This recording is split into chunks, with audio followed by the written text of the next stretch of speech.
Vamos a continuar nuestra serie sobre el libro de Oseas que estamos viendo, ¿no? ¿A cuánto le está gustando Oseas? ¿No? O estamos como los israelitas que no querían saber nada con Oseas, ¿verdad? Israel no quería saber nada con los profetas.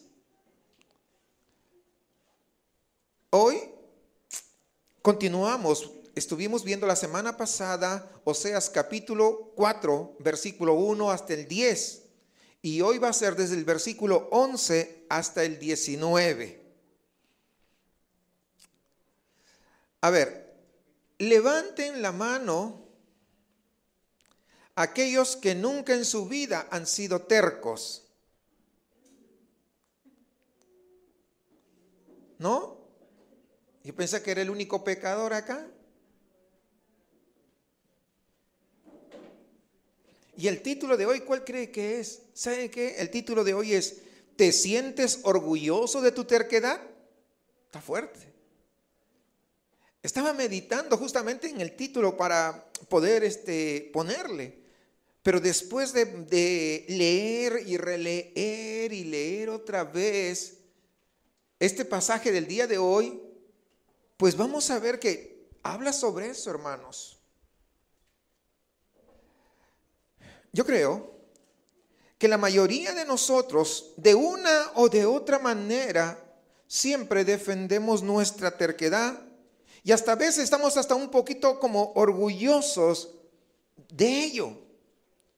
Y lo disfrazamos y le cambiamos y decimos, es que yo soy muy firme con mis propósitos. Por eso es que soy así. Mi opinión es lo que creemos, que nuestra opinión es absolutamente verdadera y que no hay ninguna razón o ningún hecho incluso que nos confundan. No, yo sé la verdad. Yo sé cómo son las cosas. Por eso, ser inflexible durante una discusión, vamos a llamarlo, esto demuestra, estoy hablando entre comillas desde luego, demuestra coraje, demuestra fuerza, demuestra una convicción personal. Muchas veces damos crédito a nuestra procedencia por nuestra terquedad. Es que en mi familia todos somos así, o los de Monterrey, así somos. ¿Sí? ¿Le parece familiar todo esto? Todos nosotros, de una o de otra manera, somos los expertos en manipulación. Si no, mira a los bebés. ¿Sí recuerda cuando tenía los bebés pequeñitos? ¿Y cómo lo manipulaban para que le diera tal o cual cosa? ¿Sí o no? Todos somos así y muchas veces tratamos de mostrar una imagen justificable ante los demás. En Oseas capítulo 4, el versículo 16, este profeta utiliza, luego lo vamos a leer, pero solamente préstame atención, estoy en la parte introductoria, ya me conocen, ¿verdad? Siempre hay una parte introductoria. Utiliza la palabra indómita. Y muchas veces lo leemos, pero ni siquiera sabemos qué querrá decir indómita. Bueno, sigamos la lectura. Y no nos vamos al diccionario a alguna palabra que no sabemos. Pero indómita, ¿sabe qué significa? Significa obstinada o terca. O terco. Y esa era la acusación que el profeta o que Dios a través del profeta Oseas estaba haciendo al pueblo de Israel, porque ellos decían vivir con una fe puesta en Dios. Y él dice, hay una contradicción aquí que está muy incorporada. Ustedes no me van a engañar. Ustedes son tercos. Y la afirmación que realiza Dios a través del profeta lo hace usando una figura agrícola, porque recuerden pues en esos tiempos, ¿no? La agricultura era lo que resaltaba. Y él le dice, Israel es como una novia indómita, como una novia terca. Israel es obstinado. A mí No sé usted, pero a mí definitivamente no me gustaría que mis hijas, por ejemplo, equiparen mi toma de decisiones en la casa con la terquedad de una vaca. Que digan, papá, tú eres un terco como una vaca. No, eso sería algo inapropiado. Pero Dios, Él es libre de utilizar los términos que Él cree que es mejor para que puedan comprender. ¿Cierto, sí o no? Porque es Dios. Ahora, hay una segunda palabra, hermanos, que Oseas usa en este pasaje para describir ese patrón habitual en el estilo de fe, estoy hablando entre comillas, que practicaba el pueblo de Israel. Esta se utiliza mayormente para describir la naturaleza de un animal de granja que supuestamente ha sido ya domesticado. Fíjense lo que dice en el versículo 12, todavía no vamos a la lectura, dice, porque espíritu de fornicaciones lo hizo errar. En otra traducción dice, porque un espíritu de prostitución lo ha descarriado. Estos dos temas, descarrío y terquedad, son consistentes a lo largo de este pasaje. Y es la razón por la que hemos puesto el título que se ha puesto. Porque Israel hasta cierto punto se mostraba tan orgulloso de su terquedad. Dicho esto, vamos a ir a la lectura, pero antes incline su rostro ahí donde está para orar al Señor, para que nos hable a todos nosotros. Amado Padre, gracias por permitirnos reunirnos en esta mañana. Cuando nosotros, Señor, vemos la obstinación de Israel en rebelarse abiertamente contra usted, nosotros no podemos levantar el dedo acusador y decirles, ustedes israelitas son los infieles, porque nosotros somos iguales, Señor. Tal vez de otras maneras, pero igualmente nos comportamos. Por favor, en esta mañana te suplicamos que nos ayudes de tal forma que nuestro corazón pueda caer rendido, Señor, ante usted. De tal forma que usted sea no solamente nuestro Salvador, sino también nuestro dueño. Le pedimos, por favor, Señor, que en esta hora, en el poder de su Espíritu Santo, nuestro corazón, Señor, sea transformado de un corazón duro a un corazón sensible para su enseñanza, a un corazón limpio, Señor. Que su palabra, que es como aquella espada de dos filos, pueda obrar profundamente, Señor, en nuestras vidas, de tal forma que vivamos para darle gloria a su precioso nombre. Abre nuestros oídos y nuestro corazón en esta hora, que seremos expuestos, Señor, a su gloriosa palabra, de manera que respondamos en obediencia y no en terquedad, en sumisión y no en arrogancia. Te pedimos esto, amado Padre Celestial, en el nombre de tu Hijo amado Jesús. Amén. Vamos a ir leyendo por partes. Primero vamos a ir versículo 11 al 14, donde se aborda el tema de alejarse de Dios.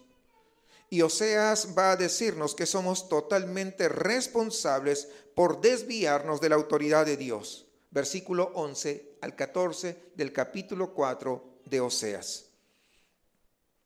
Fornicación, vino y mosto quitan el juicio. Mi pueblo a su ídolo de madera pregunta, y el leño le responde, porque espíritu de fornicaciones lo hizo errar y dejaron a su Dios para fornicar. Sobre las cimas de los montes sacrificaron e incensaron sobre los collados, debajo de las encinas, álamos y olmos que tuviesen buena sombra. Por tanto, vuestras hijas fornicarán y adulterarán vuestras nueras. No castigaré a vuestras hijas cuando forniquen, ni a vuestras nueras cuando adulteren, porque ellos mismos se van con rameras y con malas mujeres. Sacrifican, por tanto, el pueblo sin entendimiento caerá. Esta palabra caerá me llama la atención porque ¿sabe qué también significa? Se arruinarán. Está fuerte. Estos versículos, hermanos, comienzan hablando de un estilo de vida que quita el entendimiento y concluye en el final hablando de la ruina y destrucción que trae ello. Fíjense ustedes, es decir, las consecuencias. El pasaje inicia en versículo 11 y primera parte del versículo 12 con una evidencia física en la vida de la gente que estaba orientado hacia la idolatría y hacia la prostitución santa, como lo llamaban en esos tiempos, todas aquellas mujeres rameras que trabajaban en el templo de los ídolos, en este caso de Baal. En nuestros estudios anteriores, del capítulo 1 al capítulo 3, vimos, hermanos, que la razón por la cual Israel gradualmente se involucró en la adoración a los Baales fue porque ellos estaban tan preocupados por la fertilidad de la tierra, la fertilidad de los animales, porque honestamente ellos habían sido nómades, prácticamente han estado en el desierto. Ellos no sabían nada de agricultura, muy poco, así que ellos tuvieron que aprender de los cananeos que habían estado justamente en esa tierra mucho antes que ellos. Entonces ellos quisieron aprender las técnicas de los cananeos y querían asegurar así la fertilidad de los cultivos. Ellos querían que sus ovejas y sus bueyes y sus cabras se reprodujesen abundantemente. ¿Y qué hicieron? Se involucraron en los ritos de fertilidad que los cananeos ya venían practicando hace mucho tiempo atrás. Ellos querían tener bebés judíos sanos y se involucraron también en lo mismo, porque los cananeos practicaban justamente esos ritos para todo lo que estaba o tenía que ver con la fertilidad. Siempre hacían eso. Y estos versículos que vemos acá describen dos formas de mal que obró la nación de Israel. En primer lugar, dice prostitución. Es la palabra que abre el versículo 11. Era una forma de participación en el culto de fertilidad a Baal, a un dios que habían hecho los cananeos. ¿Qué implicaba ir a ese templo? Como parte de la adoración a Baal, implicaba, ¿saben qué? Tener relaciones íntimas con las prostitutas en esos santuarios cananeos. Eso era parte de los ritos que ellos promovían para decirles que al hacer eso, entonces tendrían, ¿qué cosa? Las mejores cosechas. Sus animales se iban a reproducir. Y desde luego en esos rituales el alcohol de por medio siempre era parte de esto. El sexo y el alcohol estaban ahí. Pero había algo más que vino actuando para embotar sus mentes y quitarles justamente el entendimiento.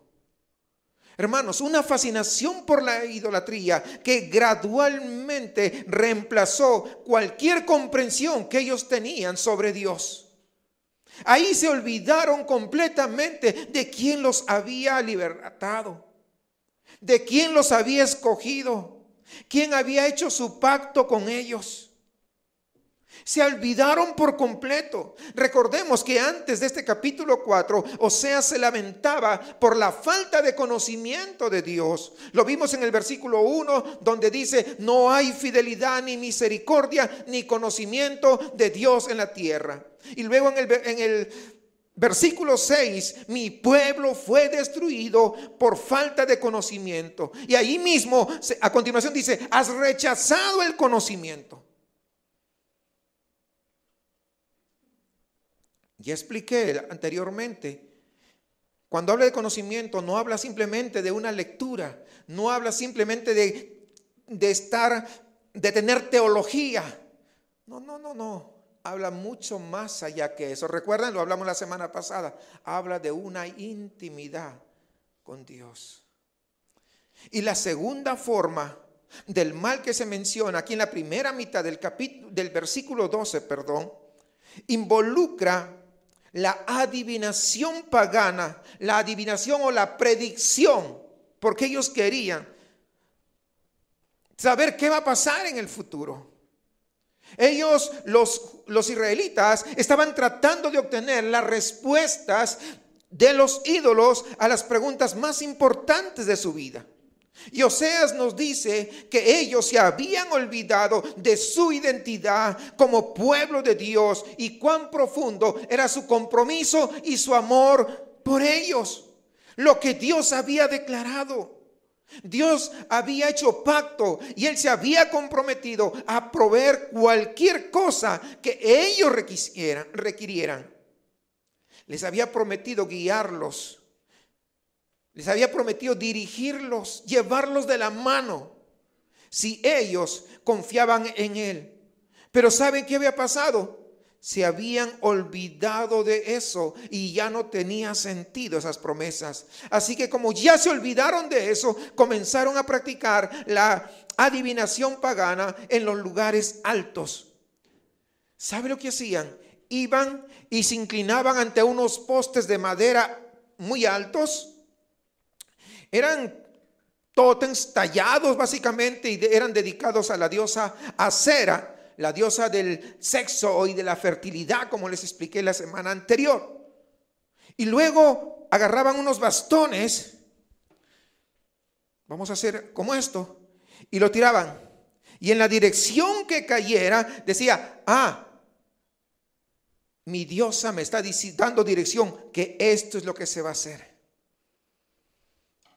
O sea, ¿a dónde apuntaba el bastón? Según ellos era la voluntad de su Dios. Eso es claramente, Dios me está, no hablaba del Dios verdadero, sino de su Dios falso, me está dirigiendo. Imagínense ustedes al estado a que habían llegado. La segunda mitad del versículo 12 habla de la realidad espiritual detrás de esa actividad física. Hermanos, esta es una acusación de que la nación se estaba desviando de la autoridad del Dios, único Dios, justo y verdadero. Ese es el resultado final, hermanos, de un estilo de vida de idolatría. Miren la segunda parte del versículo 12. Porque espíritu de fornicación lo hizo errar y dejaron a su Dios para fornicar. Yo se lo voy a leer en otra versión. Mire, dice, porque un espíritu de prostitución los ha descarriado y han dejado a su Dios para prostituirse.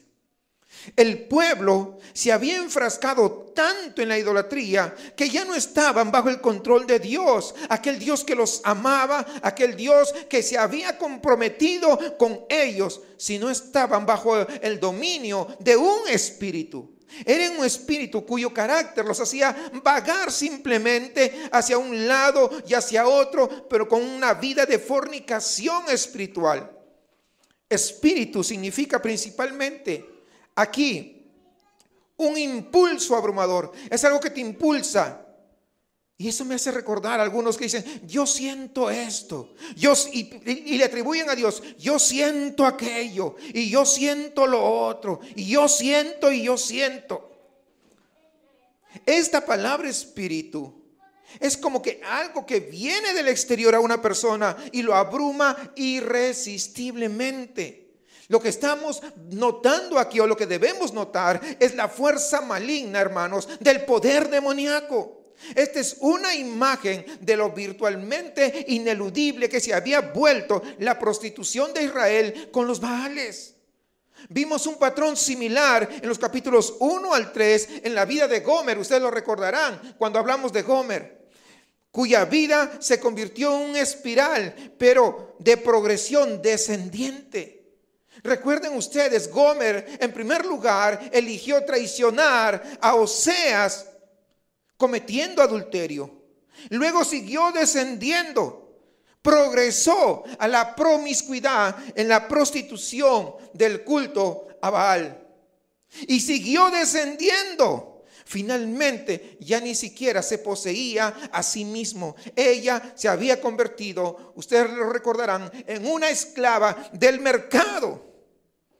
Y esperaba que alguien lo comprara más, alguien más lo comprara a ella. Y eso describe, hermanos, un alejamiento compulsivo de Dios. La raíz hebrea de ese término errar, que está en el versículo 12, significa tanto vagar como ser engañado, ser seducido y finalmente llevado a la ruina. Todo esto está implícito en este verbo, no solamente en este pasaje de Oseas, a lo largo de todo el Antiguo Testamento. El problema es que a veces simplemente somos tan superficiales para leer y no llegamos a una comprensión clara de lo que Dios mismo nos está hablando.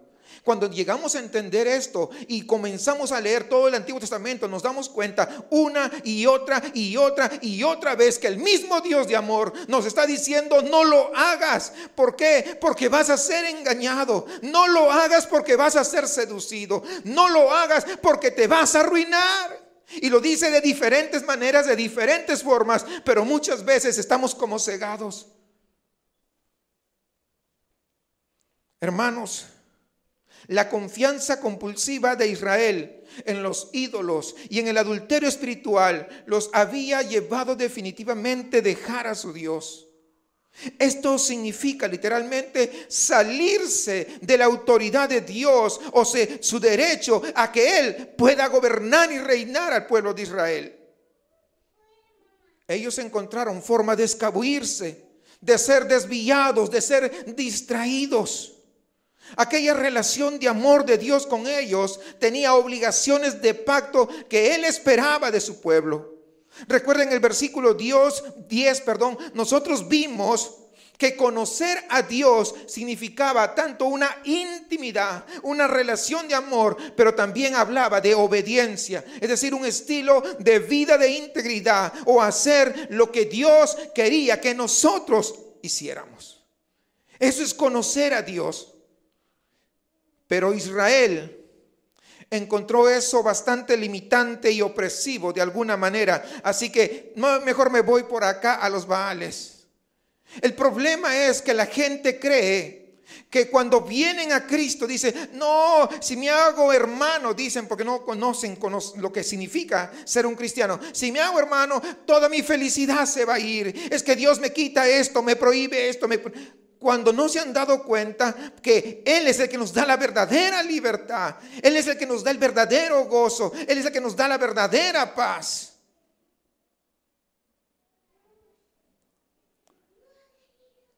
Entonces, al no conocer a Dios, creen en su mente tan pequeña, es que Dios no quiere que sea feliz. Por supuesto que quiere que seas feliz.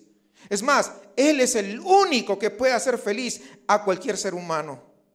Fuimos creados, hermanos, todo el mundo, sin excepción, fue creado para ser feliz únicamente en Dios. Por eso es que no lo podemos encontrar la verdadera felicidad en ninguna otra parte. En ninguna otra parte se va a poder encontrar una felicidad genuina y verdadera. No lo encontraremos. Entonces, es que muchos creemos, al igual que Israel, que Dios es opresivo. No, hermanos. El versículo 13 que hemos leído da más evidencia física de su prostitución e idolatría. Dicen: sacrifican en las cimas de las montañas. Fíjense ustedes. Es decir, que ellos se sentían tan libres de la restricción de la verdad revelada por Dios en las leyes que ya les habían dado.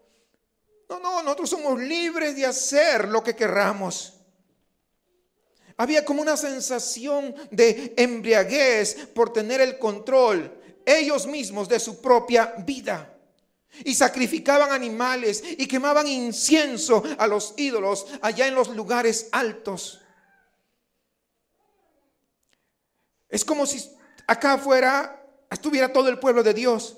Y es como que se iban al Cerro de las Mitras arriba, pero no eran tan así como están, sino había árboles en todas esas montañas para un lado y para otro, y debajo ahí es donde ofrecían. Había árboles de sombra grandes, era cómodo, era fresco, el aire corría. Es más, sus propias esposas e hijas vírgenes se unieron, ¿sabe a dónde? A los cultos del culto cananeo, a esos ritos de fertilidad sexual. Imagínense, todo por obtener ¿qué cosa? Mejores cosechas, entre comillas, por obtener más animales. Y usted dirá, pues yo no soy agricultor, yo creo que esto no me pega a mí. Pues apliquémoslo al día de hoy. Muchas veces,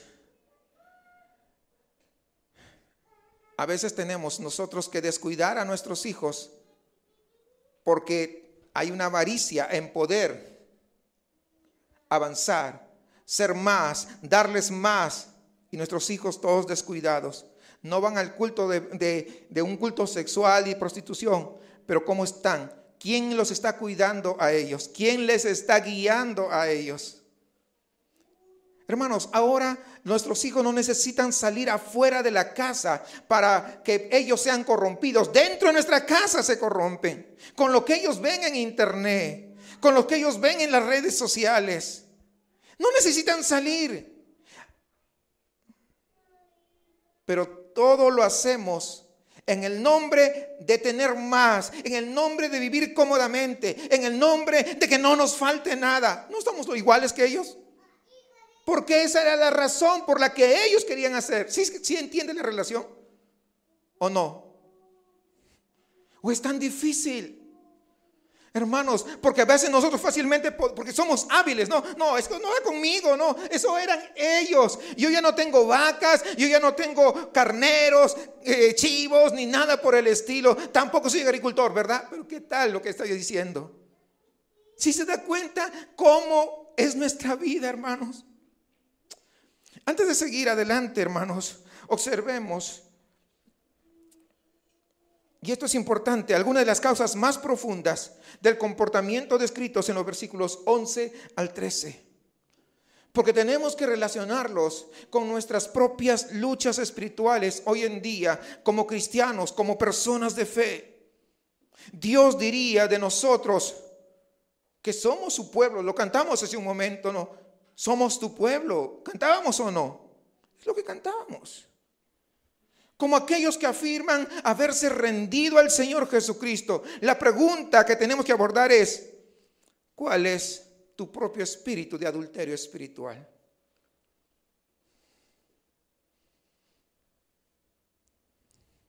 En el siglo XXI tenemos ídolos únicos hacia los cuales nosotros nos desviamos.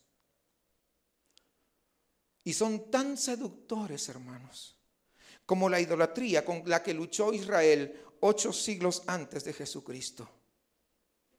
Un ídolo, le hago recordar, un ídolo puede ser cualquier cosa o personas de la que depende nuestro significado como personas.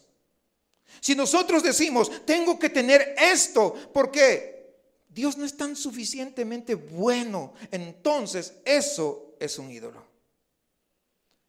El mayor ídolo de los mexicanos el día de hoy probablemente sea la avaricia, la codicia, el materialismo. ¿Sí o no? ¿Le podemos seguir? Hay muchos más. Acá en Monterrey, el fútbol. ¿Sí o no? He visto, me consta de gente, justamente el día del servicio, y como se jugaba el juego, la final, no preferían ir y no adorar a Dios.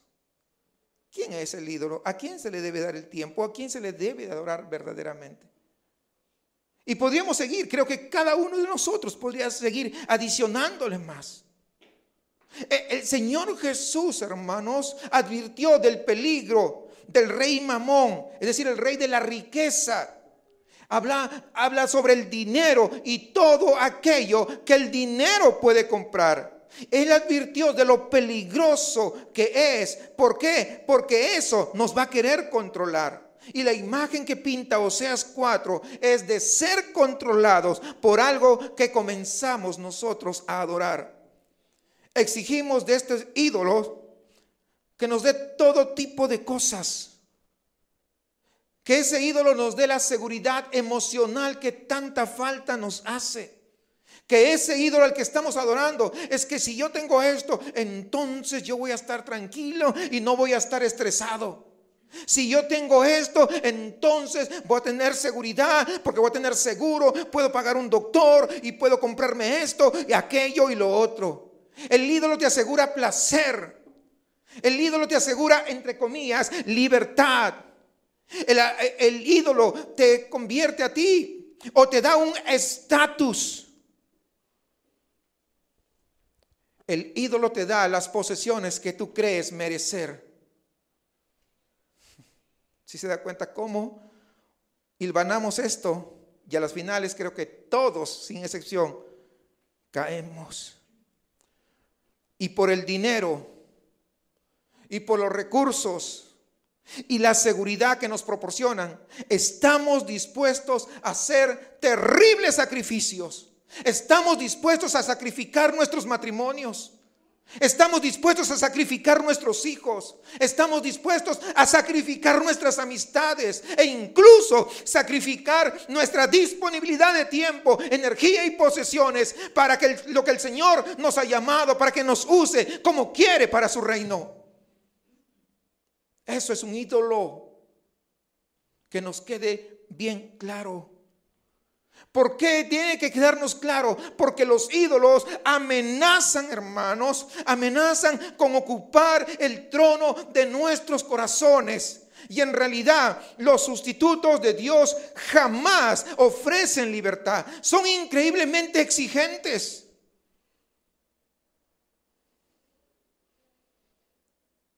Creo que nuestra propia experiencia de las posesiones materiales es que cuanto más tenemos, más tiempo nos lleva a administrarles, más tiempo nos lleva a darles servicio y estamos pensando más en ello. Y esperamos que nuestros ídolos nos den vida, pero ¿saben qué? Funcionan al revés. ¡Qué paradoja! Nuestro alejamiento del Señor puede ser muy sutil sin darnos cuenta, poco a poco. Hacemos malabares con nuestros ídolos y al mismo tiempo, ¿qué hacemos? Expresamos nuestro compromiso con Dios. Establecemos nuestras prioridades, nuestras metas personales, nuestras imágenes, nuestras familias, nuestros planes de futuro. Y entonces, ¿saben qué? Es decir, hacemos nuestra propia agenda. ¿Y qué hacemos? Lo que hacemos es que no solo le pedimos a Dios que lo bendiga nuestros planes, sino que le pedimos a Dios que trabaje para que todo salga como queremos. Y después le echamos todos los créditos a nuestro ídolo. ¿Sí vamos comprendiendo, hermanos, esto? ¿O está tan complicado de comprenderlo? Así que si usted se da cuenta, incluso estamos tratando de mantener al Señor en el negocio del mantenimiento y pulido de nuestros propios ídolos. Está duro eso. Es lo que hacía Israel y es lo que el día de hoy hacemos. Es más, nuestras propias oraciones, hermanos, también llegan a ser como la adivinación de los israelitas en los lugares altos. No nos diferenciamos tanto. Somos exigentes y manipuladores. Señor, danos un oráculo. Señor, dinos lo que queremos saber. Danos lo que queremos. Mira, yo quiero esto. Yo me merezco aquello. Yo deseo lo otro. ¿Sí entendemos eso? ¿No deberíamos estar derramando lágrimas delante de la presencia del Señor y decir, Señor, perdona? Porque es la verdad realmente. Porque muchas veces cuando no hacemos esta aplicación, nos quedamos con Israel y lo vemos tan lejos, pero no lo estamos viendo, que eso mismo somos lo que nosotros hacemos.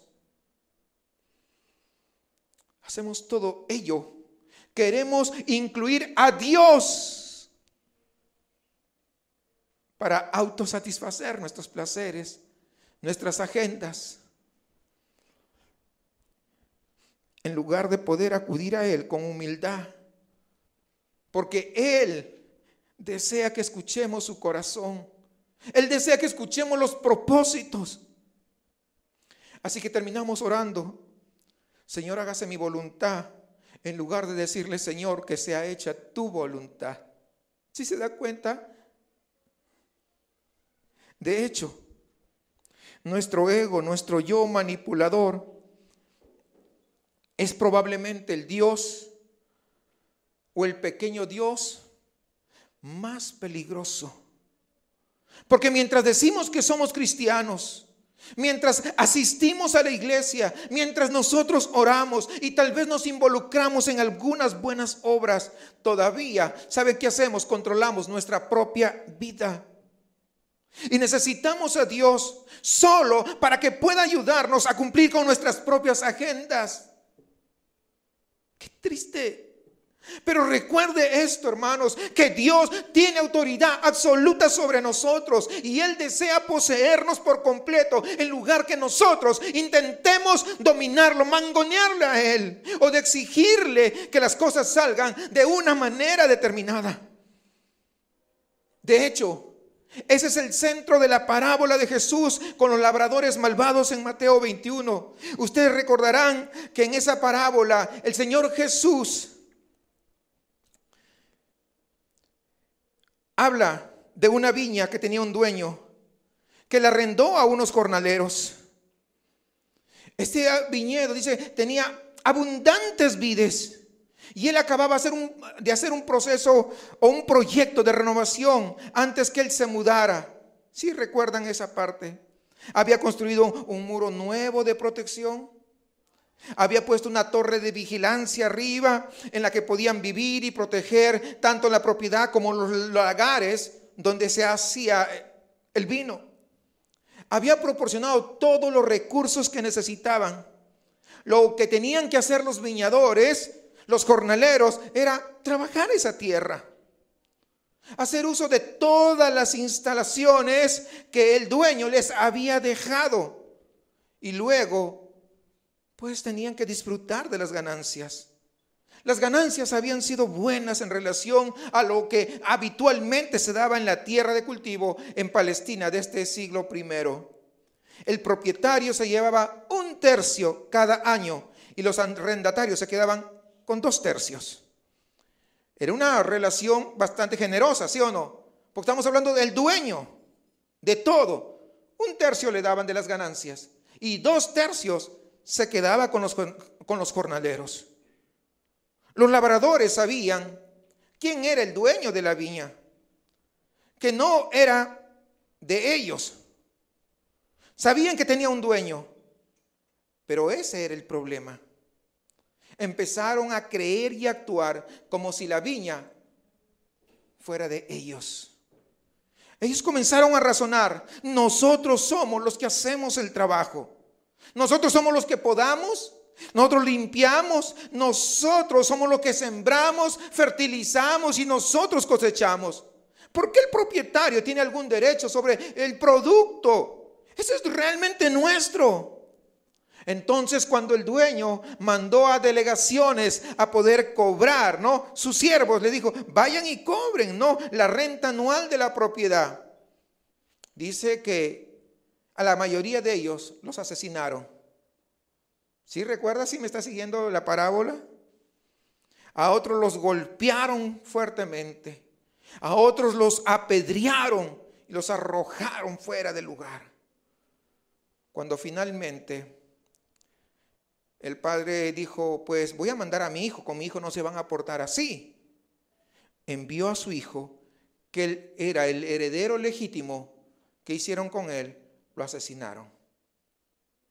Y dijeron ellos en su mente: si matamos al heredero, será todo esto de una vez y para siempre. Hermanos amados, esta parábola que yo estoy narrando así, de esta manera, para avanzar, pero para que quede claro, es una parábola que muestra el extravío humano. ¿Y saben una cosa? Esta parábola la contó Jesús durante la última semana en Jerusalén antes de ser crucificado. Nos ayuda a comprender su misión en Israel, que es la viña del Señor. Pero también nos ayuda a comprender la preocupación de Dios que tiene por nosotros. Jesús dice, tú me perteneces. Y Él exige nuestra vida completa, no a medias.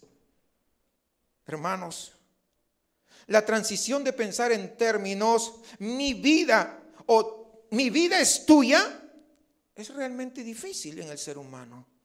Es un cambio radical de pensamiento sobre nosotros mismos y a todos aquellos recursos que nos rodean. Incluso en la forma de convertirnos en cristianos, a menudo nosotros o los que no saben la sana doctrina, ellos dicen, invité al Señor a mi vida como si Él nos perteneciera a nosotros. ¿Y sabe qué hacemos? Lo tratamos como si Él fuera un invitado y le entregamos solamente aquellas partecitas de nuestra vida que nosotros nos sentimos tan cómodos con el señorío de Él. Pero nos aferramos a todo tipo de cosas que nosotros no queremos entregarle a Él. Es lo mismo. En algunos lugares o iglesias que me ha tocado asistir por diferentes razones, escuchaba cuando el que estaba al frente animando a la congregación, tal vez con muy buenas intenciones, y decía, tenemos el invitado de honor a nuestro Señor Jesucristo. No, Jesucristo no es el invitado. Jesucristo es el Señor de señores. Él no llegó después de nosotros. Él estaba desde antes de la fundación del mundo preparando a su iglesia y preparando cada día en que Él iba a ser alabado y adorado. Pero un entendimiento no tan claro nos hace hablar. Se da cuenta, Él no quiere ser el invitado. Él se niega a ser el invitado. Él no quiere ocupar un lugar ahí en el estante junto con los demás ídolos. Él no haría eso con Israel y tampoco lo va a hacer con nosotros. Él demanda propiedad y autoridad sobre cada uno de aquellos que son sus hijos. 1 Corintios capítulo 6, versículo 19 al 20 nos dice, no sois vuestros, pues habéis sido comprados por precio. Y el precio fue su propia vida ofrecida en la cruz. Las consecuencias de desviarse de la autoridad de Dios se resumen en el versículo 14 de Oseas 4. Dice, no castigaré a vuestras hijas cuando forniquen. Fíjese bien. Ni a vuestras nueras cuando adulteren, porque ellos, está hablando en masculino si se da cuenta, ellos mismos se van con rameras y con malas mujeres sacrifican. Por tanto el pueblo sin entendimiento caerá, o el pueblo se arruinará. Este versículo 14, hermanos, continúa exponiendo la persistente obsesión de Israel con los cultos de fertilidad de Baal. Vimos en el versículo 13 que Israel como nación bajo Dios estaba entregando a sus mujeres jóvenes, casadas y solteras, a la adoración, al sexo. Las mujeres, hermanos, que habían sido creadas a la imagen de Dios, se estaban prostituyendo, pero eran los hombres las que las empujaban. ¿Sí entiende lo que está hablando el Señor acá? La gran tragedia de la prostitución, sea masculina o femenina, es que viola el sello del Creador mismo, de quien nosotros provenimos y a quien le pertenecemos, que nos ama y nos reclama y nos posee. Y así también violamos lo que somos. Versículos 13 y 14, hermanos, son realmente un punto de referencia en la moralidad bíblica.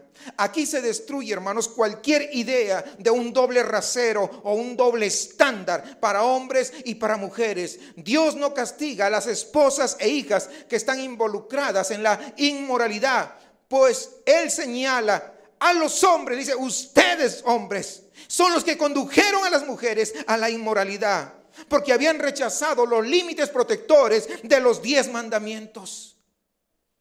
El profeta confronta poderosamente la idea falsa de que los pecados sexuales del hombre deban tomarse menos en serio que los de una mujer. El versículo también dice que el fracaso del liderazgo moral de los hombres en esa nación resultó en que las mujeres siguieran en la inmoralidad. Luego en la última frase del versículo, Oseas vincula directamente, hermanos, con la destrucción final de la nación en el juicio de Dios a través de la invasión y el exilio de Asiria. Dice, el pueblo sin entendimiento caerá. Es decir, el pueblo sin entendimiento se verá en ruinas. Esta frase caerá o se arruinará tiene exactamente la misma raíz que el término que vimos en el versículo 12 que decía errar, exactamente el mismo. Es decir, la ruina es donde tú o yo podemos terminar cuando nosotros nos desviamos de los caminos del Señor. El hecho de que los esposos y los padres no sean líderes espirituales inicia esa espiral descendente del deterioro social en cualquier nación, en cualquier sociedad o en cualquier época.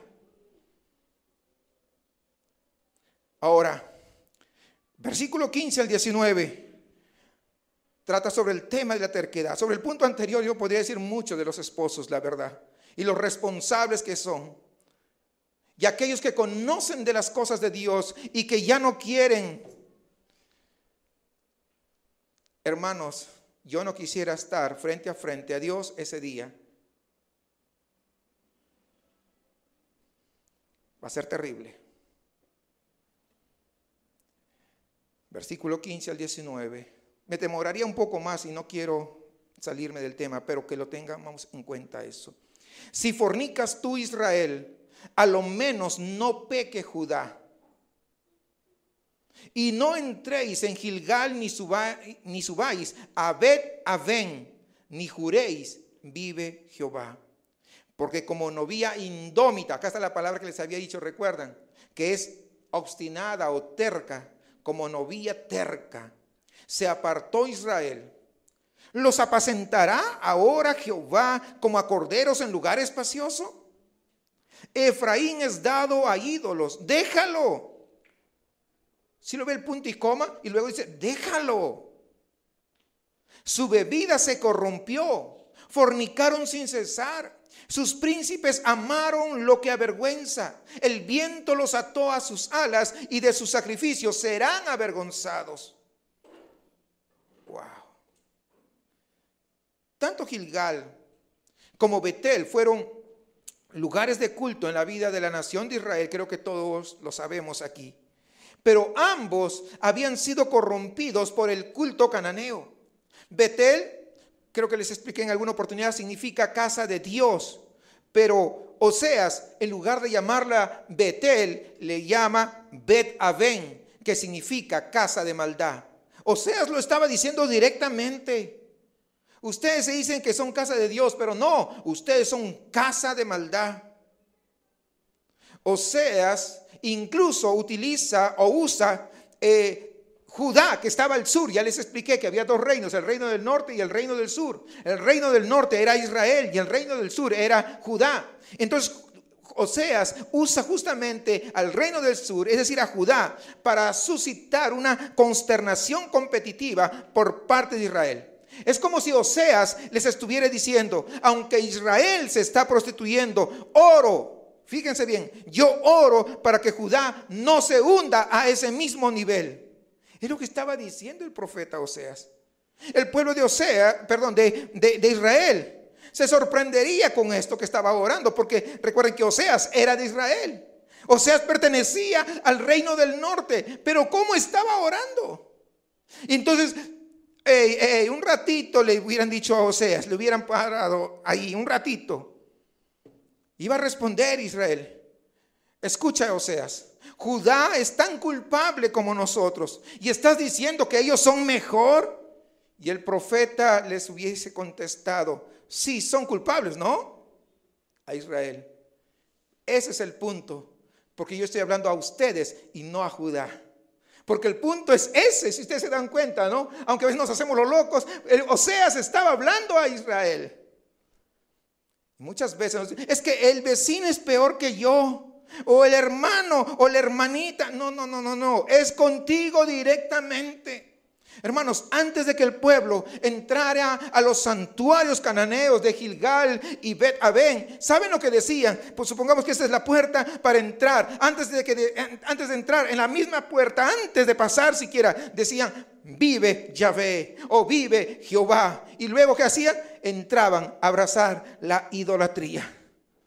Lo que Oseas estaba advirtiendo es de la deshonestidad, decir una cosa con nuestra boca en la adoración pública, pero estar comprometidos a abrazar otra en los secretos más íntimos de nuestro corazón o de nuestro estilo de vida.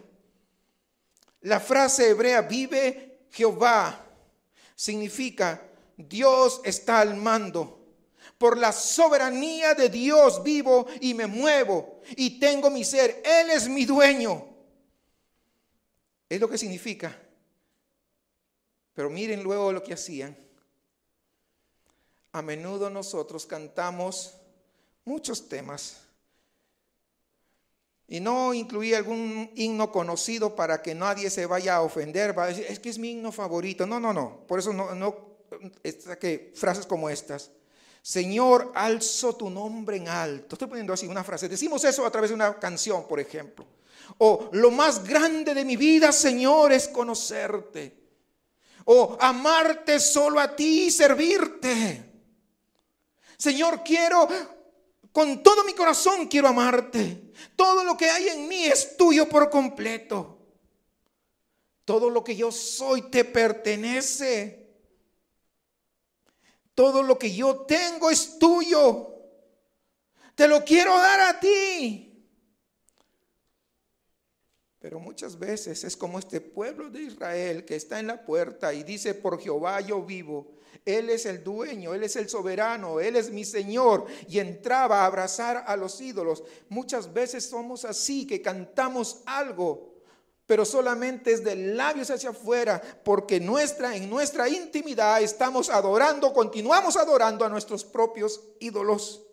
Hermanos amados, es muy peligroso afirmar esas cosas como si de verdad fuera lo que quisiéramos decir de lo profundo de corazón, cuando secretamente tenemos una rebelión terca y obstinada y persistente que está trabajando más día con día en nuestro corazón. Versículo 16 al 19 nos dice que el punto principal es que hay consecuencias peligrosas si elegimos permitir que la terca resistencia en contra de Dios permanezca en nuestras vidas. La imagen inicial del versículo 16 que ya hemos visto es la de una vaquilla obstinada. Una vaquilla es una vaca joven, terca. Y la palabra terca en el Antiguo Testamento siempre es utilizada o connota rebeldía. Siempre, en todo el Antiguo Testamento, cuando encuentre esa palabra, habla de rebeldía. El diccionario la define como difícil de tratar. A terca, difícil de tratar. ¿Qué otra más? Rebelde. Obstinada, difícil de manejar, ingobernable. Es decir, está implícita la resistencia a la autoridad. Uno de los trabajos más complejos, hermanos, que hay, más complicados, difíciles, es los ganaderos. Cuando tratan de subir justamente las vaquillas o las terneras, subirlas por la rampa a un camión. Uno la agarra con la soga, lo estira y otro va empujándolo y agarra sus dos patas y se pone pero bien fuerte y no hay quien lo mueva. Cuando la presión ya no está sobre ella, ¿sabe qué hace? Se regresa. No hay cuando la suba. Hermanos, estas vaquillas se niegan a ser guiadas o empujadas. Y esta es una buena imagen de Israel negándose a ser guiada por Dios. Y yo te pregunto en esta mañana, ¿tú te ves en esta foto? Con honestidad. ¿Tú te ves en esta foto resistiéndote a ser guiado por Dios? ¿Tienes claro dónde te estás resistiendo tercamente a lo que Dios quiere para ti? Hermanos, hay una clara consecuencia de vivir con terquedad. La segunda mitad de este versículo 16 dice: ¿los apacentará Jehová como a corderos en lugar espacioso? O sea, en otras palabras dice: ¿podrá Jehová apacentarlos como a corderos, a esas vaquillas tercas, en lugares espaciosos? No. Dios no podía alimentar a Israel como si fuera un cordero, porque Israel no querían ser corderos, no querían permitirle a Dios ser su pastor. Ellos iban a ser las vacas tercas, obstinadas y rebeldes. Así que Dios las va a dejar que vaguen por donde ellos quieran. Y es muy peligroso para un animal domesticado salir a la naturaleza. ¿Por qué? Porque puede ser de corta duración su vida. Porque hay animales como los leones, vamos a poner un ejemplo, cuando son traídos a los zoológicos y ya los tratan de, ahí al alcance tienen la comida, tienen la protección, las vacunas, todo el cuidado. Esos ya no regresan a la selva porque van a morir rápidamente. ¿Sí o no? Eso lo sabemos. Aquí, hermanos, lo que vemos esto, que es bastante peligroso cuando uno se quiere salir, de que no deseamos que Él sea nuestro pastor por completo. Esencialmente, Dios puede decirnos también a nosotros: ¿saben qué? ¿Tú sigues peleando conmigo? ¿Quieres seguir siendo obstinado, obstinada? No voy a empujar ni tirar más de ti. Vete por tu cuenta, sé testarudo. Sigue siendo terco. Y esta elección de Dios se refuerza en el versículo 17. Dice: Efraín es dado a ídolos, déjalo. Es decir, Efraín está unido a los ídolos, déjalo. Y ¿saben qué, hermanos? Realmente quiero que entienda, cuando leemos esto en el original, es como un grito de angustia de parte de Dios, porque Efraín es un término cariñoso para su pueblo Israel, el reino del norte. Efraín es el nombre que habla del amor de Dios por Israel. Pero Dios está tomando la decisión de dejarles que tengan todo lo que ellos quieran. E históricamente vivirán con las consecuencias de eso. El resultado fue ser separado de Dios. Si hoy, hermanos, nos negamos tercamente, obstinadamente, a escuchar al Señor y seguir rebelándonos contra lo que sabemos que tenemos que hacer, contra lo que sabemos que es verdad, llegará un momento en que Dios dejará de hablarnos también a nosotros y nos dejará solos por una temporada y nos dejará: haz todo lo que se te venga en tu regalada gana, hablando en buen mexicano. Versículos 18 y 19, un resumen final de toda esta sección en la que son llamados banda de borrachos, entregándose a la prostitución, amando la vergüenza más que su propia gloria. Este es un pueblo encerrado en esos patrones compulsivos y en la intoxicación de la idolatría. Dije antes que la adoración a ídolos puede volverse obsesiva, ¿lo recuerdan? No podremos parar, porque los ídolos nos van a poseer totalmente. La implicación, hermanos, es que la obstinada resistencia a Dios puede convertirse en algo compulsivo. Y ya la gloria de ser hijos de Dios ni siquiera nos importará. De hecho, hermanos, gloria es una palabra hermosa porque habla de nuestro valor, habla del peso, habla de la importancia que nosotros, tú y yo, tenemos para Dios y también para las demás personas. Pero ¿saben qué? Cuando estamos dominados por los ídolos, no nos importará que Dios nos vea como personas increíblemente valiosas y dignas. No nos importará que Dios nos vea como hijos de Él. Nos preocuparemos más por asegurarnos de salirnos con la nuestra. ¿Sí?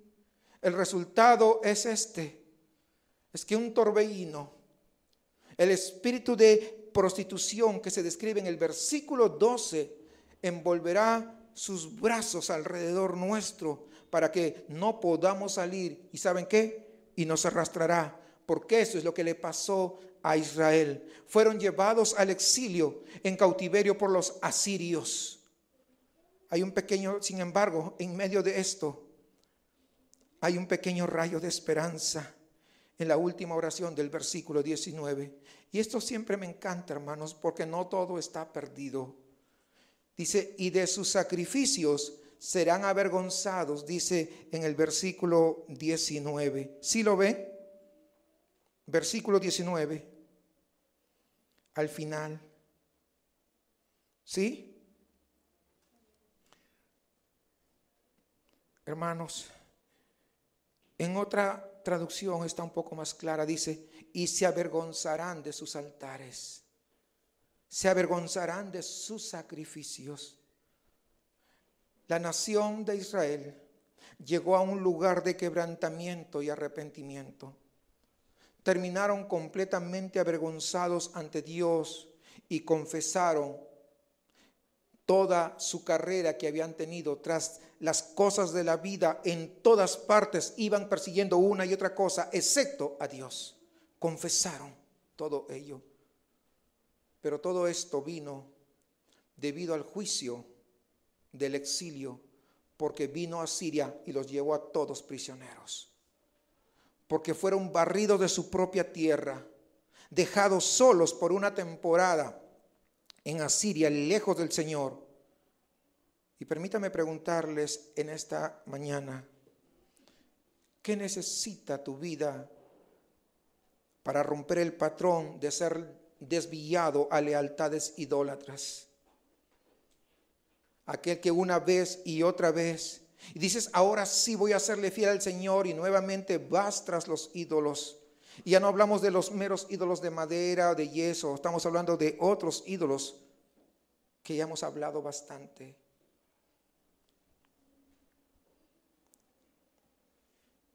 ¿Qué necesitas en tu vida para romper el patrón de estar detrás de una persona, de una relación, de una carrera, de recursos, todos los cuales son ídolos? ¿Qué te hace falta para que dejes de vagar habitualmente fuera de la autoridad de Dios sobre tu vida? ¿Qué te hace falta? ¿Qué necesitas para romper esa obstinada rebelión contra el deseo de Dios de guiarnos y estar realmente Él a cargo de todo en lugar de estar nosotros? Tal vez haga falta enfermedades. Tal vez haga falta relaciones rotas. Tal vez es que la tragedia tiene que tocar a nuestra puerta para que sea llamada nuestra atención y regresemos a Él. C.S. Lewis decía que el dolor puede ser el megáfono a través del cual Dios nos habla.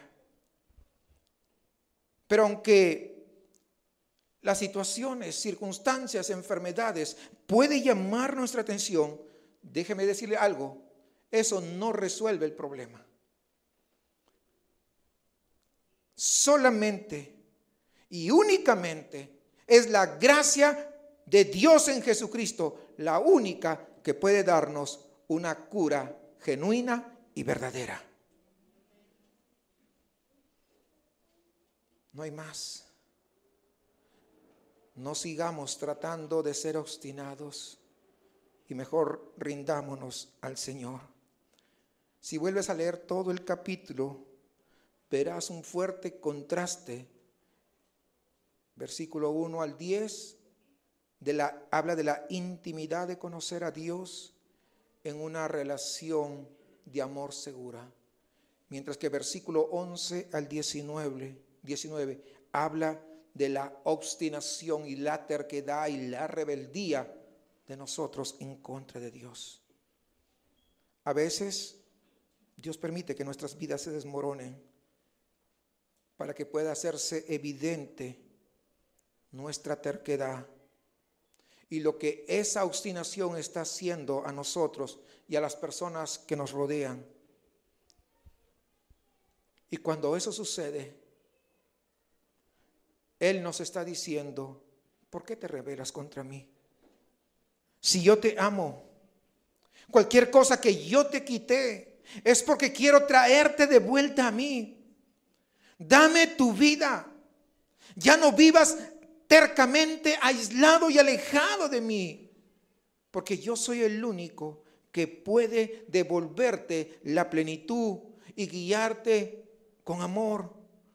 Porque debes recordar que desde antes de la fundación del mundo te he amado con amor eterno. Que el Señor te bendiga, hermano, hermana. Espero que esto pueda calar en tu corazón y que podamos ser lo suficientemente honestos delante de Dios y decir: Dios mío, en esto es que estoy fallando. En esto es que he hecho mis ídolos. En esto es que he puesto mi confianza en lugar de haberlo puesto en ti. Oremos al Señor. Póngase de pie.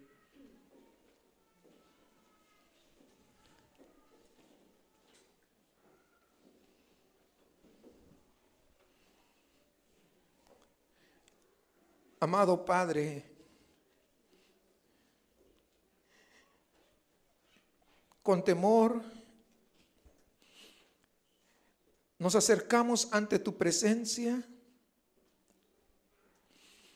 reconociendo que tú eres Dios y que no hay absolutamente nada oculto ante tus ojos, ante tu mirada. Señor,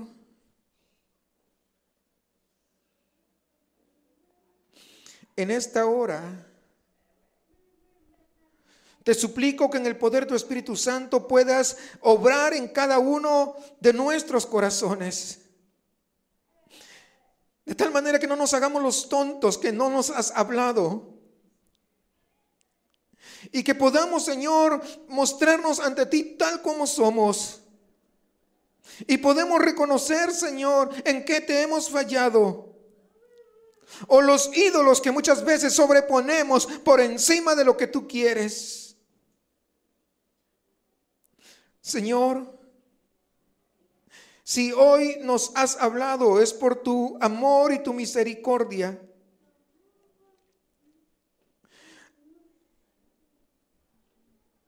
Queremos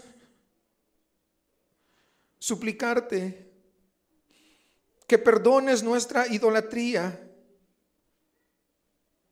que perdones, Señor, nuestra tibieza, que perdones nuestra avaricia,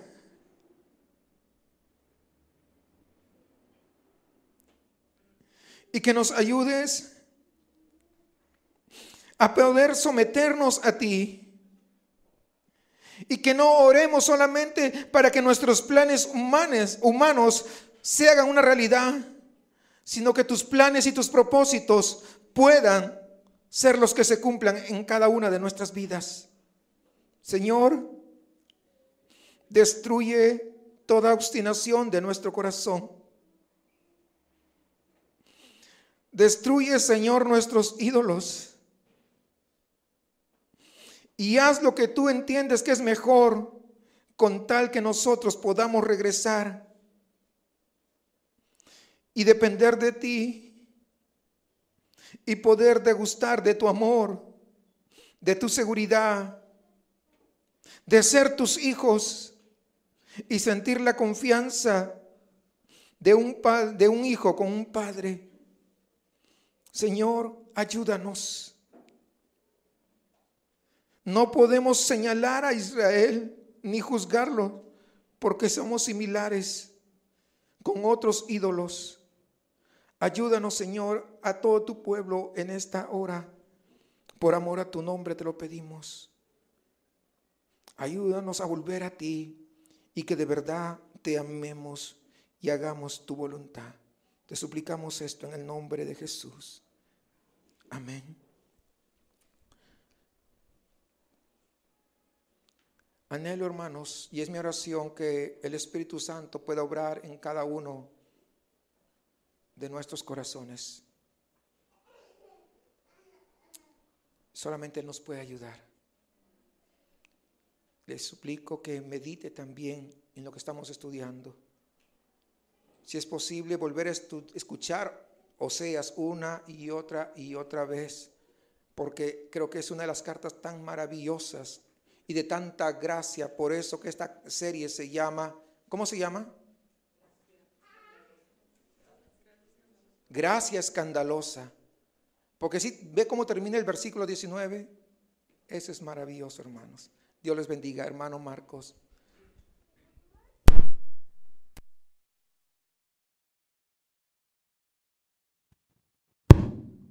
Dios les bendiga, mis hermanos. ¿Pueden tomar su lugar un momento? Vamos a... Y que no hay absolutamente nada oculto ante tus ojos, ante tu mirada. Señor,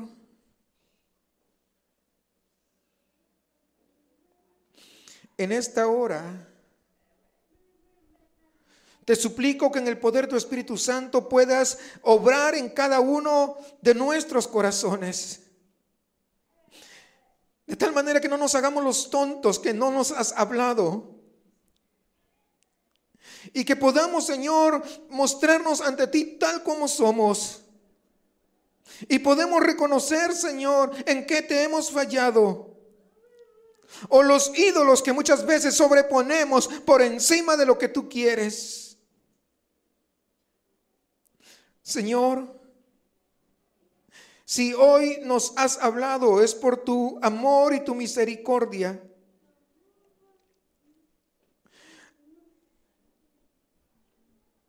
Queremos suplicarte que perdones nuestra idolatría, que perdones, Señor, nuestra tibieza,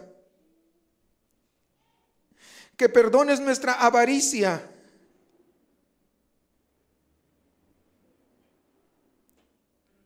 y que nos ayudes